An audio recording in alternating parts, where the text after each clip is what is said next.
to the That's Boxing Podcast, episode 2. Episode 2. We made it this far. I feel like that's an accomplishment. That's right. How you feeling today, Coach? Well, we're feeling pretty good here in round 2 of That's Boxing Podcast. Mm-hmm. Back in the ring again. I'm feeling good, man. It's a beautiful day. We're in here in the studio, sounding good, looking good. So what's on the schedule today? What are we talking about? Well, we're going to run through the snoozer that was last Saturday night on DAZN. All right. Le Fontainebleau. We're going to talk about 3 big fights that got made. Pretty exciting coming up. Okay. And then we're going to talk about the heavyweight action on ESPN this upcoming Saturday and pick some favorites. All right. Sounds like a good day. But first, a word from That's Boxing's first sponsor. Coach, how often you get your hair cut? Every day. Dude. Every day. Wow, Every day. It looks like it. You're trimmed up. Yeah, dude. I stay fresh with the fade, keep the braids tight. And you know Yep. where I get it done at? I'm going to tell you where I get it done at. Where? 1-2. 1-2. 1-2 Barbershop. 1306 West Burnside Street, Portland, Oregon. Head over there. Give it a Google. Book Jake Cost. He's the man. He's the Everyone in man. the shop is awesome. Make you look right. It's the only place I ever go. Every day. I go for the cuts because it's not the conversation. Go talk boxing with Jake down at 1-2 Barbershop. He's a worldly man. And we're back. Let's talk about the DAZN card that happened last Saturday night. Did you stay awake for the whole thing? I did. Good for you. Yeah, I watched the before the bell. I watched the full card. Took a little extra coffee, but I got through it. Consummate professional over here. Well, I'm doing my research. I'm doing my work for the pod. Yeah. Hey, I got notes, man. I'm grinding. Yeah, I had notes, but I lost them somewhere. I don't know. Oh, that's fine. We won't need them today. Yeah. So, reverse order on the card. First fight was Mark Castro versus Abraham Montoya. Yeah. What'd you think? Tough fight for Castro, but, you know, that's the kind of fight a guy like him needs. He needs to have a tough fight. And Montoya, awkward. He could take a hell of a punch. Castro tried to give it to him, and he couldn't get it done. Yeah. He won the fight, but, you know, hopefully he'll learn something from this and improve. We'll see him back again. Yeah, well, he gets the unanimous decision, moves on. That's good. Next up, Aussies. They get back on track from the beatdown they took last week on this podcast. Let's go Aussies. Sky Nicholson defeating Sarah Mahfoud. Yeah, she made light work of that. That was very dumb. I was surprised to see that Mahfoud won any rounds. Yeah, I do remember my note for that fight was 2 words. Easy work. Yeah. Easy work. And that's what it looked like. So she moves on. I guess Serrano is next.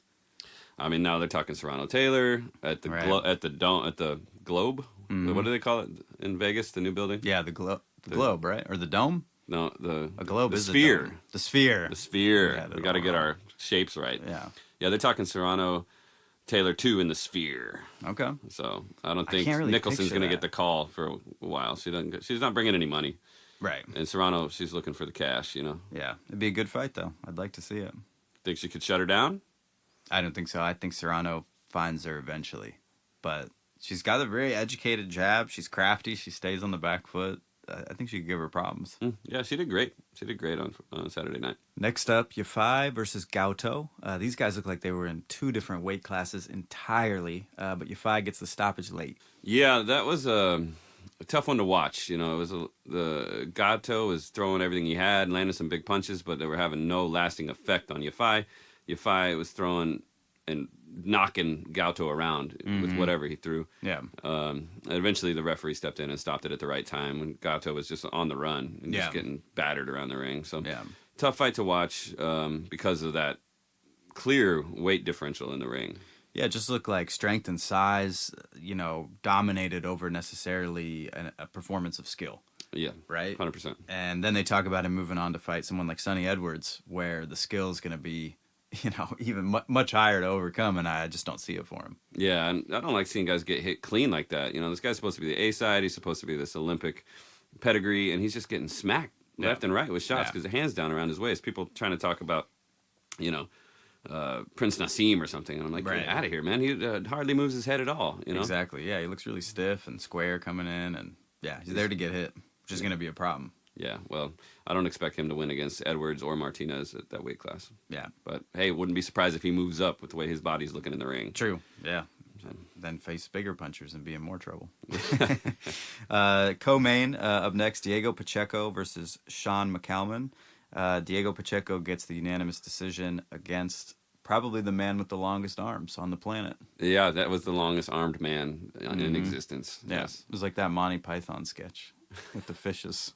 Google it. Google it out there. Yeah, you guys got to go Google It it. looks exactly the same. Yeah, what an interesting fight there. McCallum was really bringing it, using his range nicely, frustrating, and he was on his way to spoiling. Mm-hmm. But something happened about mid-fight, and he started holding too much, which set a tone for the fight that came after it. I gotta say, there was a lot of holding, for the main event and co-main event. But I was thinking about it. It's like if it had been a 4-round fight, a 6-round fight, well, McCallum would have had it. But this isn't, the beginning of your boxing career. These guys are going to be in title contention soon. Right. So you got to be able to go the distance. Right, through the rest of the fight.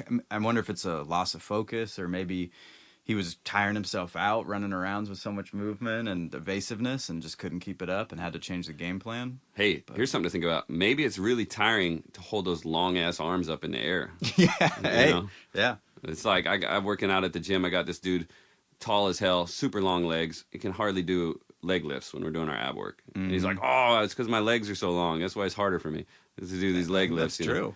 So maybe this dude's his lats and his shoulders are just dying by the fucking 8th round. He can keep his hands up. Well, that's what it looked like. Totally different last 4 rounds. Couldn't keep it together and loses the decision. But an interesting fight. Yeah, Pacheco, I won't say he got, exposed or anything like that, but it was another fight where a guy's supposed to learn from a challenge like this. Yeah. And he needed to use his jab more, needed to set up his combinations more. He was looking kind of just to hurt the guy because that's what he's had success with in the past. But this fight, this is a transition to now. We'll see him improve in his next fights as he's learned from this, and he'll be a little bit more accurate, a little bit more crafty. Mm-hmm. And I expect big things from Pacheco. Yeah, our pick last week was Pacheco by stoppage, 7-12. Really interesting that I think the fight got changed to a 10-rounder because that was the line, and then all of a sudden the 10th round fight's over, so they ended up DraftKings voided everybody's bet. Wow. So you just got the money back. Well, it wouldn't have been a 12-rounder if it wasn't a title or a title eliminator. I was surprised to see that. I thought somehow it was just contractual. They just decided to do 12 rounds. But because that was the line, and yeah. Wow. So we didn't lose you any money last week, but we didn't get you anything either. I got the money back. All right. Thanks, DraftKings, for making that right. Main event, Richardson Hitchens versus Gustavo Daniel Lemos. Richardson gets the unanimous decision. What did you think of this fight? Do you think they got it right? Well, it was a really hard fight to call. A lot of ineffective aggression from Lemos, and a lot of ineffective evasion and ring generalship from Hitchens. I think it should have been a draw because Hitchens should have been deducted at least a point for holding throughout the fight. A lot of warnings. Yeah, not even hard warnings. I mean, he should have stopped him, walked him back, got it right in his face and said, if you keep holding, I will take a point. Right. But, it was, he was slapping the hand away. He was trying to get activated in there, but the referee could have been a lot more authoritative in there and taking the point away. And maybe that would have made the difference, it seems like. Yeah, I think that would have been a fair call. Yeah. One judge had it wide, which I thought was crazy. Yeah, that's the one that's on the payroll. Yeah, right. Yeah, he got the envelope full of cash from backstage before the fight. Yeah. Well, Hitchens was going to face Jack Catterall for the IBF mandatory, but Catterall obviously went for the Josh Taylor rematch. Okay. Got the check. So that puts Hitchens in line to fight Matias now with this victory.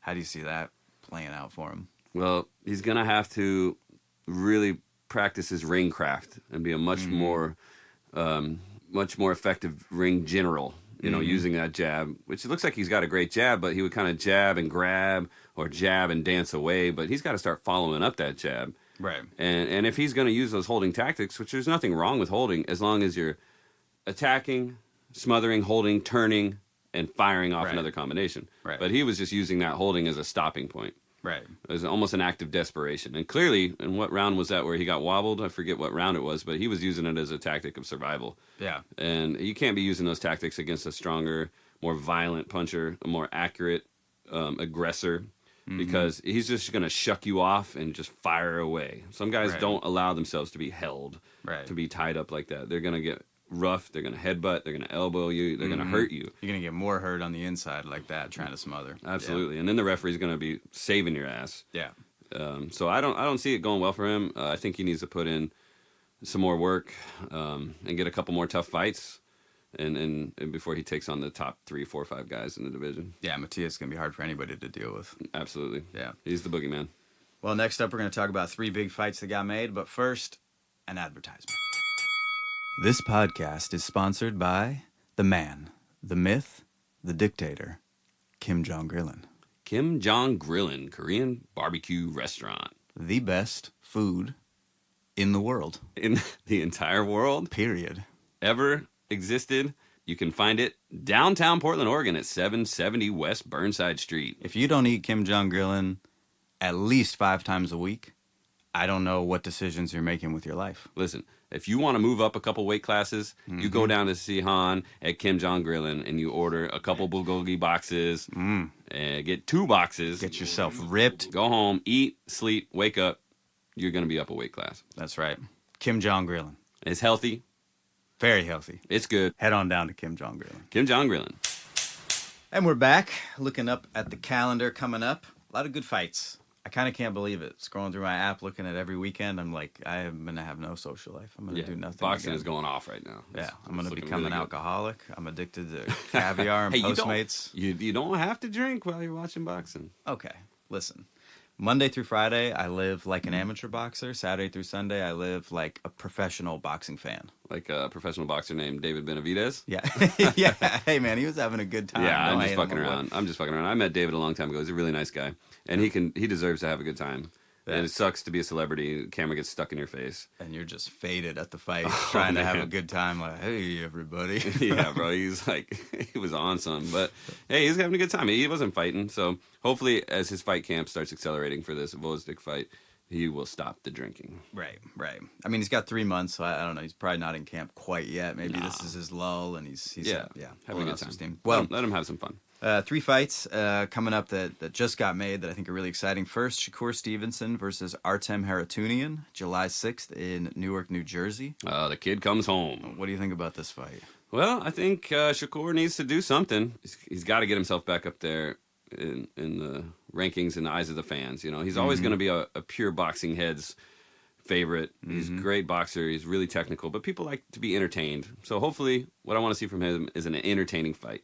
Yeah. However it plays out, whether Yeah. it's a really entertaining technical shutdown, but he's still piecing them up, or a really entertaining brutal battle, whatever it is, it's going to be entertaining. Yeah. Well, I mean, I'm sure we'll do a deep dive on that before the fight, but I kind of like Shakur by stoppage just for that reason you said. I think the pressure is on him so much, and he knows it, that he has to dominate.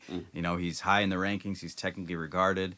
I mean, my hot take is this De Los Santos fight was actually a great fight to watch. I love seeing, you know, one-arm bandit fight off a dude who looked like he could really crack. And just seeing that level of proficiency for 12 rounds, I find impressive. But I know that's the extreme minority out there. And I think he felt that and feels that pressure coming into this fight. Yeah, I'd say it's maybe 10% of people who watch boxing are on the level that we're at, where we're watching for technical skill. We're enjoying the dominant jabber who's just sticking and moving a lot. You know, Haney, Stevenson, a lot of these younger guys are really technically proficient. So I like to see that. I want to see that. I don't want to see 2 guys in there just trying to knock each other out and see who falls over first. Right. But the majority of fans, casual fans, these are the guys, the first comment you see on Reddit or whatever is going to be like, oh, this is why the UFC is better. You know, Right. and I'm just like, bro, go watch that then. Yeah. Like, you don't have to be here. Just leave. Yeah, if you don't understand the sweet science, it's hard to find the science sweet, basically.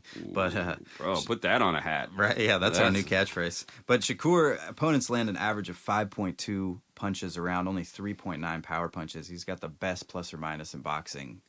I think that's impressive, but like you said, right, people want to see you use that kind of differential for offense, for aggressiveness. So it's time to put his evasion into attack mode and kind of finish a guy in the ring. And I think that I think that'll impress people. But Haratunian dropped a unanimous decision to Frank Martin, gave him a lot of trouble. Shakur tried to fight Frank. Frank ducked him. So this kind of feels like the next up. I see a lot of people hating on Shakur, like who's this guy, came out of nowhere, but he's ranked 9th by the WBC. It seems like a good top 10 fighter for him to take on. Yeah, well, most people don't look past the top 3 or 4. They're Instagram celebrity boxers. They don't know these guys in the lower rankings. It's not even that low. I mean, Boxrec has thousands of people ranked in that weight class. Yeah. And so for the guy who's number 9 is coming in, like, let's go. That's going to be a great fight. It's pretty good. You got to put more respect on the people that aren't in the top 3 or 4 out here. Yeah, that's facts. Next up, Teofimo Lopez versus Steve Claggett, June 29th. How do you feel about this fight? Well, it's kind of similar to the Shakur thing. He's taking on another, not a household name, but a high-ranked fighter. What is he, number 10 or 11 or something? He's ranked 10. I will say, though, he has 5 more losses than anybody ranked in the top 30. I scrolled. And do you have his overall record? Yeah, his record's 38-7, 26 KOs, been stopped once. 38-7. So he's got some losses peppered throughout his career here. He started strong, had a draw early, a couple losses. And he's been out there working for a while, since 2008. Mm-hmm. Okay. If he comes forward and brings the aggression and gives Teofimo a fight, it's going to be exciting, because that's what Teo does. That's what Teo needs. He needs somebody coming forward that he can make work of. And he's an all-action, explosive, athletic, entertaining boxer, but he's got to have a dance partner that's going to let him shine. Because similar to Shakur, right? He's coming off a fight with Jermaine Ortiz, where he squeaked out the win, but a lot of people felt he didn't. Lackluster. He needs a big fight too, in terms of being the showman that he claims to be. Absolutely. I mean, the best part of that show was the walkout and the post-fight interview. Yeah. The fight in between those moments was like the same 15 seconds on a loop. Mm-hmm. And as a boxing fan, even a technical boxing fan, when you're watching those fights where neither fighter's making an adjustment, it can become extremely tedious to watch. A full 12-rounder of that, where you're just like, all right, guys, round 7 looks just like round 2. Mm-hmm. Nobody's thinking about switching things up here. Yeah. And you can see the end of the fight coming, and not that entertaining in the moment. So we'll see if this Claggett can bring it forward and give Teo a fight. I expect it to be exciting, and I expect Teo to win. Yeah. Well, speaking of Teo winning, there's a lot of great fighters kind of concentrating at the 140 super lightweight division. Who do you think's king of the mountain? Oh, man. Now, there's only one 140-pounder I worry about, and that's Lorenzo Caldera. That's my kid. We'll be fighting. Matador. We're going to be fighting on 420, man. It's going to be a smoke show on 420, over at the Clackamas Armory. So we're training hard. He's looking sharp, sparring with the best guys in the Northwest. Mm-hmm. And we're traveling for sparring. Sparring's traveling to come to us. We only got 2 more sparring sessions, and because we're about 18 days out from the fight. So I'm looking forward to that one. I'll be ringside. Well, next up, third fight that got made, Gervonta Davis versus Frank Martin, June 22nd in Houston, Texas. Co-headlined by Benavidez versus Gvozdyk. This is Amazon's, I think, second pay-per-view they're going to do, and I think they hit the nail on the head. Looks like a great card. Yeah, that's going to be entertaining. What's the date on that? June 22nd. June 22nd. Okay. Mm-hmm. So there's okay. 2 heavy hitters, co-main event. Mm-hmm. Can't miss that one. I'm actually more excited about Benavidez Gvozdyk. Right? I think it's a fascinating matchup because you've got kind of Benavidez, the come forward, pressure, Mexican style, analogous to Canelo. Gvozdyk, the in and out Ukrainian, essentially a little different, but analogous to Bivol. Okay. Right? And so I feel like you can judge Benavidez versus Canelo versus how well he does with Gvozdyk. If he gets him out of there, figures it out, how to cut off the ring, eliminate the in-and-out style, it's like, hey, that's what Canelo wasn't able to do. Wow. That's a pretty heavy analogy, but I think it's appropriate. And in this situation, though, I think the Mexican wins. Oh, I agree. Yeah, I don't think that Gvozdyk is in a great spot coming off this 4-year retirement and having been retired by Beterbiev. Getting the Beterbiev retirement plan. Yeah, buddy. So, they're kind of pulling him back out of wherever he's been. And whether, I'm sure the guy can box. I'm sure he can move nice. I'm sure he's looking great in training camp. But this is David Benavidez we're talking about here. Yeah. This is not going to be an easy fight. And it's going to show, I think it's going to probably be a mid-round stoppage or mid-fight stoppage. Yeah. Yeah, that's what I see as well. I think he's just too much. He's overwhelming, throws punches from different angles, seems impervious to danger. His defense is highly underrated, Benavidez. And, I think he gets the stoppage. Well, this is his first fight at 175. How is that going to play out? Is a bigger body going to resist his punching power more? Because when you saw him in there with Caleb Plant, you're like, wow, talk about a weight mismatch in the ring. Mm-hmm. Plant was boxing beautifully. Yeah. Had it been a 4-rounder, 6-rounder, 8-rounder, he might have won the fight. But those last 4 rounds, when the pressure really came on, is when Plant started to really fade. But you see him in there with Andrade, who's pretty solid dude. I think they look to be about even, and wow, he made light work of that. Oh yeah, that was tough. That was a tough one to watch. I like Boo Boo, and he went down hard in that fight. But I'm looking forward to that event altogether. Benavidez is going to be entertaining throughout his entire career. What do you think about Davis and Martin? Who takes it? Well, you can't really bet against Gervonta Davis, can you? Yeah, no, I think you have to bet against the Derek James fighter too. Man, that's the curse of being trainer of the year. Yeah. Okay, you get a couple great guys in your stable. They kick ass, win you win some big fights. All of a sudden, you're trainer of the year, and then the next year, the year after, you're falling off. I mean, look what happened with Canelo's camp with his trainers. You know, they won everything. They got all the titles, and then Canelo loses. What's the kid from Valdez? Valdez lost. Canelo lost. You know, it's like if they try to give me a trainer of the year award. Right. Dude, I'm not gonna answer the phone. Thank you. No thanks. No, I don't want no awards. Well, they'll track you down. They're gonna find you eventually. Yeah, this podcast is gonna put you on the map. That's true. I know. Eventually they'll come knocking, and I don't know. I might let them put the trophy on the wall. We'll see. Well, those are exciting fights coming up in the distant future, but coming up this Saturday, ESPN doubleheader heavyweights. Jared Anderson, Riyad Murray, and Efe Ajagba versus Guido Villeno. Two pretty good fights. Okay. Yeah, I love it when they put the heavyweights all together, you know? Yeah. It kind of guarantees some activity. Just give the people action. what they want. Yeah, give us some action. You know, the KO possibilities go way up when you get the big guys in there. Mm-hmm. So this should be an entertaining show, you know? But it's Top Rank. You know, we're expecting the Top Rank fighters to do what they do and smoke the competition. Jared Anderson, you know, he's been a highly touted prospect for quite some time.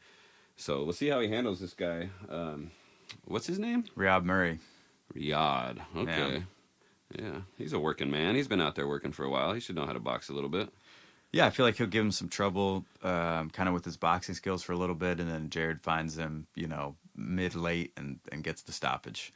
Top-ranked prospect at the top of a card always feels like kind of feels like the fix is in. Well, yeah, they're not taking a lot of risks building these fighters, and that's the business of boxing, right? It's a business first, a sport second. Yeah. And it causes a lot of problems in the fights. It causes a lot of problems with the fans. Yeah. But nobody's going to go out there and risk a prospect's record or, you know, credentials in a tough fight right away. No, and so that feels like a safe bet, even at minus 700 for Anderson, which is the line now. Efe versus Guido, I think that's a very interesting fight. It's kind of billed as the puncher versus the boxer, but Guido actually has a higher knockout percentage than Efe. Okay. You know, they're both once-beaten heavyweights.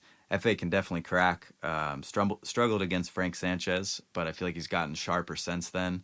And, you know, Guido's skilled. Mover, definitely has more boxing skill.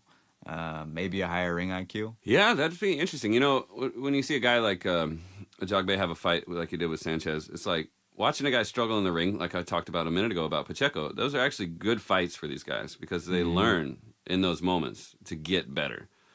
It's good to watch a guy struggle. Whether he wins or loses, he's going to get better if he's got good coaching and if he's got a good mind for the sport as a student of the game. So, you know, sometimes we're too harsh on the fighters. They have a bad night, but they're sitting there learning. Like, look what happened with Canelo and Mayweather. He was a much better fighter after that fight, and losing that fight taught him a lot. Right. So sometimes you got to lose. Sometimes you got to struggle on the big stage, but you're going to come back and be better. So hopefully, I mean, do you think they're trying to set up a fight between the winners of these two heavyweight showdowns? They could. Yeah, either would be a great fight. Is Anderson ready for? I think Anderson could take either of them. Yeah, but I'm bullish on Anderson. Well, between Efe and Guido, you know, what do you have the line? Who do you think's the favorite there? What would you guess? I would guess that Efe is the favorite. Yeah. 50-50, 60-40. How heavily do you favor him? Man, I would say it's probably like 60-40. That's what I think. I think 60-40, but Guido plus 475. So the line is heavy on Efe. So while I do think that it's most likely that Ajagba gets him out of there, or at least, you know, boxes his way to the decision with kind of a display of power.